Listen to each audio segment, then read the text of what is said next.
I am fixing retirement. Yes, you heard that right. Your old buddy Josh, Mr. Josh Scanlon, is fixing retirement.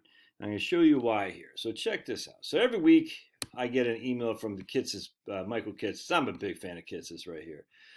He has this weekend financial reading for financial planners. I've been following, hell, we had Kitts when I was at USA. He came to our, back in 2008, 9, I guess. He came to USA, gave a chat. Actually, USA, I tell you, man, USA is so frustrating. It's such a good thing. We had the best financial planners the industry has ever seen. I'm just telling you right now. These guys are freaking. I remember when I went to USA, I was a CFP, had 10 years under my belt. I worked at Vanguard, I worked at Schwab. I was like, I'm going to USA, an auto insurance company, a property and casualty insurance company. Dude, I was blown away. I was like, I think I'm in over my head. Anyway, it was like when I first went in the Army. I was like, it was crazy. It was stunning. I was like, I don't know hardly anything. Anyway, long story short, so we had Natalie Choate come to our thing to give a talk. It just, man, it was fantastic. It was so good. But you got to make money, and how do you make money? Offering essentially financial planning for $50 a month. Or whatever it was. I think it was $30 a month.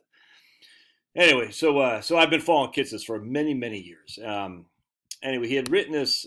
Did he write this? It wasn't him, I don't think. Yeah, this guy right here, Adam Van Hoosen. I guess he used to do button-up polo shirts, and now he changed his name to Adam Van Dusen. But I want to show you something. So I want to share with you this right here from my book, my last book. Yes, I am working on. I haven't started my book. Reverse RMDs. I'm gonna get it done by the end of the year. I promise you. You heard it here first. Pinky promise. I promise I'm gonna get my book Reverse RMDs done by the end of the year. I'm gonna start that literally on Sunday. I got it on my head. I just gotta freaking do it. But it's believe it or not, writing a book is hard, especially if you're just not. When you can do the easy way on YouTube. I love doing YouTube. Just get on here, yap a little bit, and get paid. But writing a book is tough, but I enjoy it. Anyway, so I'm going to share with you a part of my book, Relax and Retire. I just put this on. In fact, let's see. Well, it's not going to show up today. A free book, free Kindle for the next 7 days on Amazon. If I can remember to put the link in there, I'll do it. It's on a book price. It's a promo thing. Price count. I can't remember what it's called, but it should be free Kindle or Kindle Unlimited. I think it's free Kindle for the next 7 days. Don't blame me if you paid money for it. I'm just saying, before you drop a dime on buying my book, make sure it's what I'm talking about. But I had written about this, what this guy talked about, so I want to share with you. And you can look up this book for free somehow on Amazon. I'll put the link in there. But before you buy it, make sure it's free. Don't blame me. I had one guy said, I thought you said it was free. I said, it is. He goes, well, I paid for it. I said, but you paid for the paperback, man. I didn't make the paperback free. So he was all mad at me. So whatever. All right, so I'm going to show you this. Hold on a sec. From my chapter, What Inflation Rate to Use? So many choices. All right. We're going to, such a good, I love this book, dude. So I'm going to show you right here. Inflation over various times from 1913 to 1935. You see right here, all items, 1.5%. 1913 to 1935. Food was 1 point. You can see all this. 1913 to 1925, 5%. 1925 to 1935, negative 2.5%. What inflation rate to use? All right, so this is where I go right here. What I'm trying to emphasize here is that there simply is no way to accurately estimate year-over-year inflation for a 30-year retirement. Need more proof? Look at the chart below. This is all items inflation from 1913.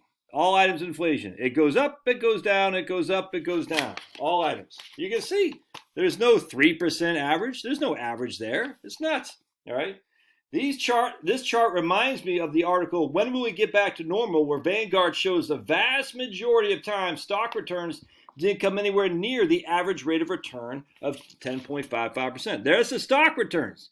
When will we get back to normal? The average is 10.55. But look, it's all over the place. The average rate of inflation is 3%. When will we get back to normal? All right. So let's keep going. This is why you should get my book. If you haven't, you need to, or else you're dumb. I'm just joking. Just joking, boss. I love my clients or my customers. Given the extreme volatility of annual inflation, how can you run a long-term model on an average rate? You do it by running Monte Carlo simulations, which calculates volatility around an average.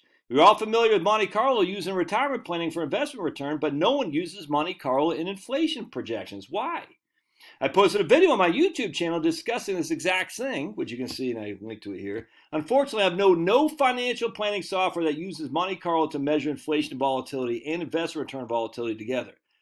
I can hear the peanut gallery screaming, though. Josh, food prices always go up no matter what.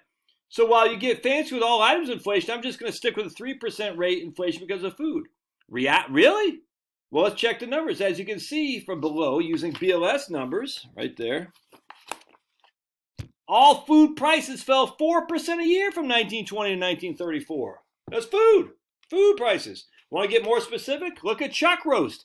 It was priced at 16 cents a pound in 1913. By 1934, it increased all the way to 16.3 cents a pound. That's an average increase of 0.08% a year for 21 years. But why stop there? Let's measure wholesale prices all the way back to 1801. From 1801 to 1935, wholesale prices fell an average of 0.25% a year. From 1801 to 1935, wholesale prices fell each and every year by 25 basis points. Want to use a different time frame? How about we start in 1890? The next chart shows the wholesale price for commodities increased by 0.79% a year from 1890 to 1935. However, over the same time, farm product prices increased from 50 to 78, which is an average inflation rate of 0.99%. I think we all can agree these are not massive increases in prices, and that's in the 1890s and whatnot. And then I just go over to show the whole thing too. And then we go into the 70s and the whole thing. We see this is just so much fun. Anyway, so let's look at what the. Hold on a second. Why did I again see? Oh, right there.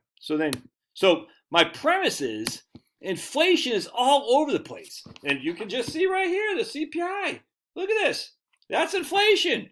Oh, but Josh, they're gonna say, oh, it's been average 3%. Well, how do you account for that? How do you account for that? How do you account for that? It's all over the place. It's all over the place. And food doesn't always go up by 3%.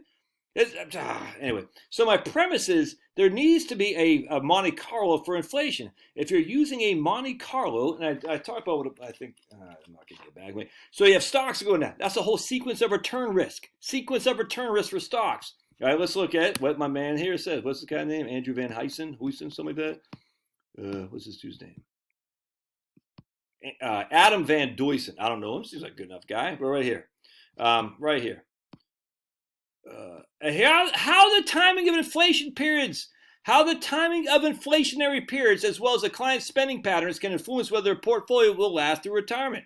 That's weird. How advisors can incorporate sequence of inflation risk into client plans to account for the volatility of inflation and its impact on the sustainability of a retired client's financial plan. Interesting. Here's my video from 2 years ago. Why is no one using Monte Carlo to calculate future inflation? Let's see how many views I got on this. Why does it only say 1 year ago? I published in August of 2022.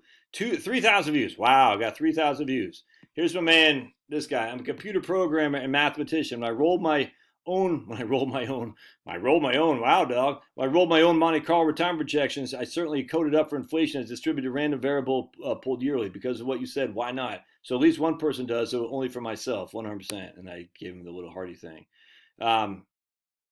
Anyway, so dude, so I was writing about, I did a video about this, and yet only now we're hearing it. And look, I feel like, what's my man's name? Ty Bernicki, who's the first person to address in the broad scheme of things of retiree spending going down. And no one credits Ty Bernicki other than me. I feel like Ty Bernicki. Now, I've never met the guy. I've never talked to the guy. We emailed a couple times, about 5, 6, 7 years ago. But anyway, he was the first guy who brought to the attention of retirement planning as a whole. I feel like Ty Bernicki. Like everyone's talking about, but no one's attributing it to me. And that's that. But I get it. You guys say, hey man, you can't. You got to be willing to be overlooked to make the good things happen. I get it. It still frustrates me. Anyway, so check this out. Nick Maguli, something like that, dollars a day. I think he works with my man Ben Carson over at Rittenhouse, whatever the guy's name is, financial. I can't remember the guy's name. How near retirees react to inflation. Yeah, right here. Justin Fitzpatrick, Nerd's Eye View. You better freaking credit me, Justin. I'm literally just joking. But anyway, your old buddy Josh.